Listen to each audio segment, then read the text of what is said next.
গৌৰৱ গগৈক আমি ৰাইজৰ দলৰ সভাপতি হিচাপে আৰু শিৱসাগৰ সমষ্টিৰ বিধায়ক হিচাপে অফুৰন্ত শুভেচ্ছা জ্ঞাপন কৰিছোঁ। 2026 চনৰ নিৰ্বাচনৰ কাৰণে এতিয়া যুঁজখন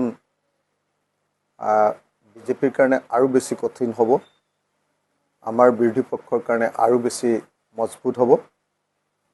গতিকে গৌৰৱ গগৈৰ নিযুক্তিক আমি এই মুহূৰ্তত ৰাইজৰ দলে আদৰণি জনাইছোঁ।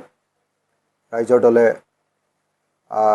গৌৰৱ গগৈৰ নিযুক্তিক স্বাগতম জনাইছোঁ আৰু আশা কৰিছোঁ যে 2026ত আমি সকলোৱে মিলি বিজেপি দলক পৰাভূত কৰিব পাৰিম আৰু গৌৰৱ গগৈৰ নিযুক্তিয়ে আমাৰ বিৰোধী ঐক্যমঞ্চক শক্তিশালী কৰিব বুলি আশা প্ৰকাশ কৰিছোঁ। ঐক্যবদ্ধভাৱে আমি 26ত যুঁজ দিব পাৰিম বুলি আশা প্ৰকাশ কৰিছোঁ।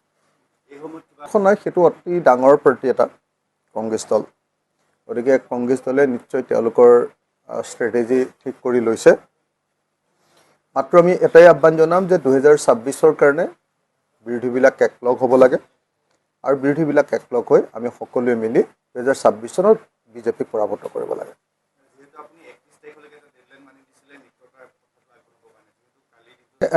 আমিতো 30 মে'লৈকে চাম বুলি কৈছিলোঁ, যে 30 মে'লৈকে চাম কংগ্ৰেছে কেনেকুৱা ৰেছপন্স কৰে।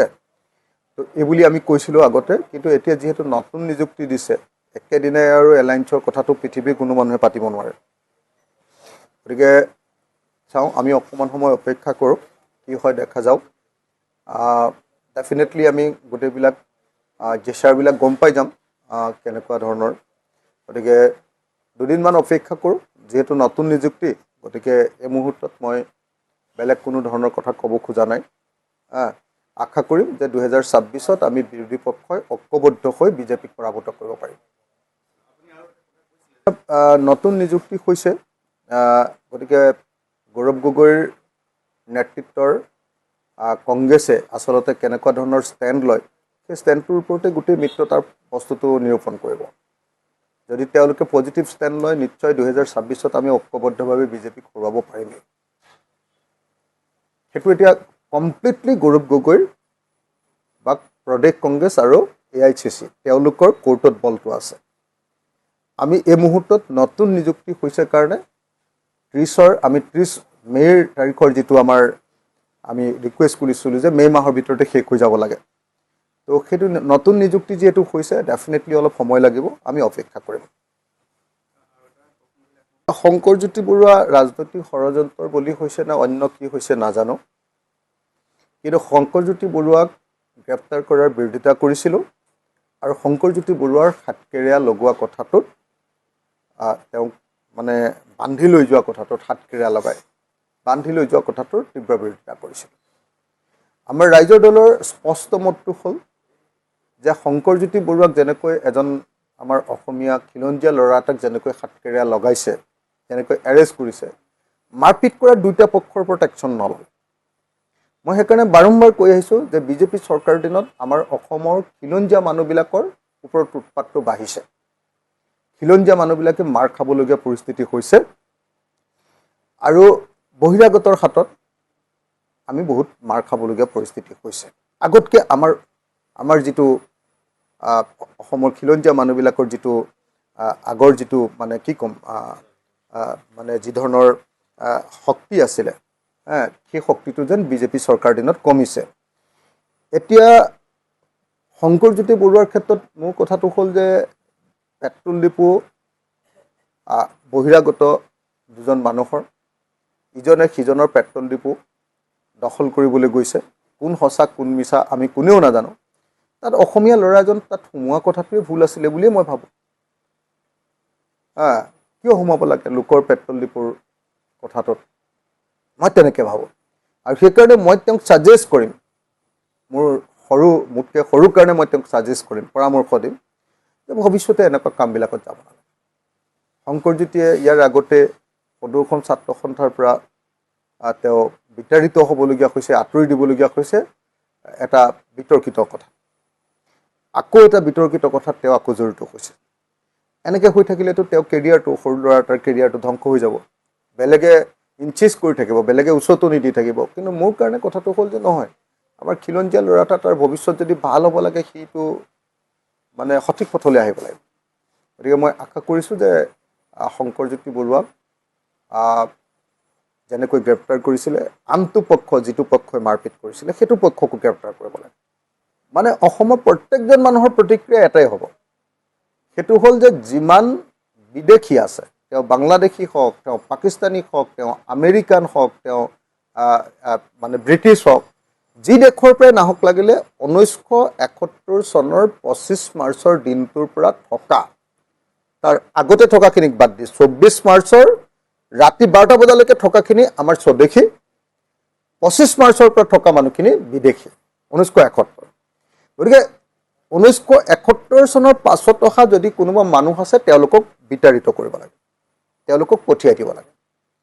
কিন্তু দুৰ্ভাগ্যৰ কথা যে হিমন্ত বিশ্ব শৰ্মা চৰকাৰৰ দিনতে বিতাড়নৰ সংখ্যা আটাইতকৈ কম।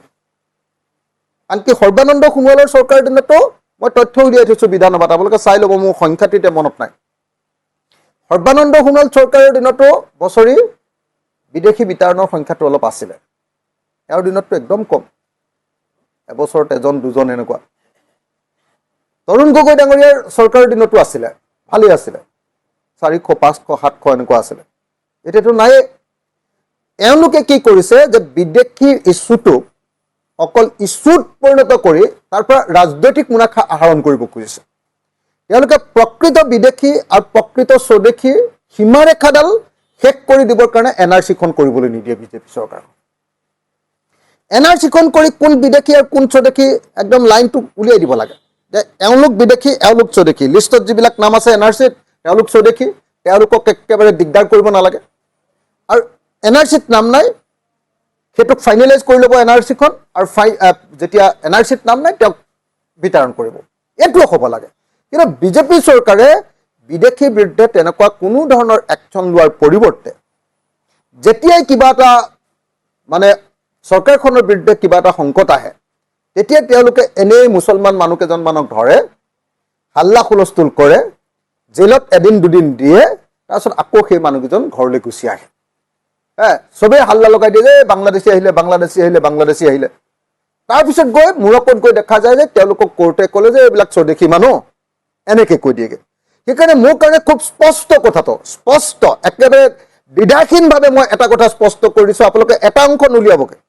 মই জানো যে আপোনালোকে এটা অংশ, কোনোবাই এটা অংশ কাটি স্বদেশী হ'ল বুলি, এনেকৈ ধৰণে স্বদেশী মানুহ বুলি এই অংশটো দি দিবগৈ আপোনালোকে।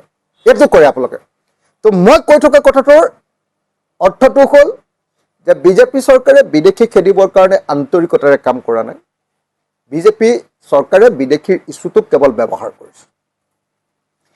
বিদেশী খেদিবৰ কাৰণে NRC-খন কমপ্লিট কৰা নাই, NRC-খন বন্ধ কৰি ৰাখিছে। আৰু মাজে মাজে এনে মুছলমান দাড়ি থকা মানুহ কেইজনমানক অত্যাচাৰ কৰি তেওঁলোকে ইছ্যুটো ডাঙৰ কৰিব খোজে, কিন্তু লিগেলি গৈ কোৰ্টত গৈ সেইটো ফুচপাছ হৈ পৰে। এইটোৱে কৈ আছে বিজেপি চৰকাৰ দিনত। গতিকে বিজেপি চৰকাৰখনে যদি সঁচাকৈ বিদেশী খেদিব খোজে, তেতিয়াহ'লে ছিষ্টেমেটিক লিগেল ছিষ্টেমৰ মাজেদি NRC-ৰ জৰিয়তে সেই কামটো কৰক। সেইটো নকৰে, নকৰি অকল হিন্দু মুছলমানৰ কাজিয়াখন লগাই থাকে। এইটো দুৰ্ভাগ্যজনক ঘটনা। এতিয়াও আপোনালোকে দেখিবলৈ পাব, আমাৰ শিৱসাগৰত কিছুমান মানুহক ধৰি লৈ গৈছে, তাৰপিছত একো গম নাপায় আৰু কি হ'ল, ক'ত গ'ল, যাক ধৰি লৈ গৈছিলে মানুহকেইটা ক'ত গ'ল, কি কথা একো গম নাপায়। তাৰমানে লাষ্টত গৈ আকৌ তেওঁলোকে নিজৰ ঘৰত থাকিবগৈ। এইবিলাক মাজে মাজে এনেকুৱা গিমিক দি এনেকুৱা ধৰণৰ হুলস্থুলীয়া পৰিৱেশ সৃষ্টি কৰি হিন্দু মুছলমানৰ মাজত বিভেদটো তৈয়াৰ কৰি থাকে মাত্ৰ। গতিকে পলিটিক্সৰ কাৰণে বিদেশী সমস্যাটো নহয় অকল তেওঁলোকৰ মানে ন্যস্ত স্বাৰ্থ জড়িত পলিটিক্স কৰিবৰ কাৰণে বিদেশী সমস্যাটো নহয়। এইটো ওৱান্স ফৰ অল, চিৰকালৰ কাৰণে শেষ কৰি দিব লাগে। এইটোৱে হ'ল কথা। সেইটো নকৰে বিজেপি চৰকাৰে। সেইটো নকৰি সদায় এই ধৰণৰ মানে বিদেশী সমস্যাক লৈ 2 নম্বৰ ৰাজনীতি কৰাৰ বাহিৰে এওঁলোকে নকৰে। মই প্ৰতিক্ৰিয়া সদায় দি আছো, মই সদায় প্ৰতিক্ৰিয়া দি আছো যে যদি সঁচাকৈ কিবা লিগেল ইছ্যু আছে একশ্যন লওক। কিন্তু আকৌ এনেই অদৰকাৰীভাৱে এই পাকিস্তান চিঞৰি থাকি, বাংলাদেশ চিঞৰি থাকি এনেই হুলস্থুল কৰি থাকি লাভ।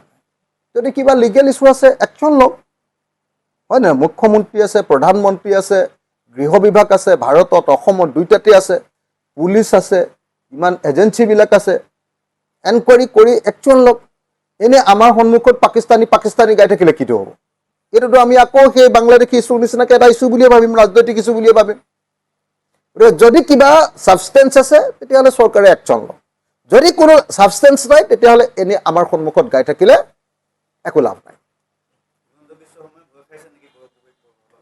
সেইটোতো নাজানো, এইটো আপুনি হিমন্ত বিশ্ব শৰ্মাক সুধিব লাগিব ভয় খাইছেনে নাই। মই হিমন্ত বিশ্ব শৰ্মাৰ কথা এতিয়া কেনেকৈ গম পাম? কিন্তু এটা কথা খাটাং যে গৌৰৱ গগৈ যদি এতিয়া ঐক্যবদ্ধভাৱে যুঁজখন কৰাৰ কথা কয় তেতিয়াহ'লে 26ত আমি হিমন্ত বিশ্ব শৰ্মা চৰকাৰখনক হৰুৱাব পাৰিম।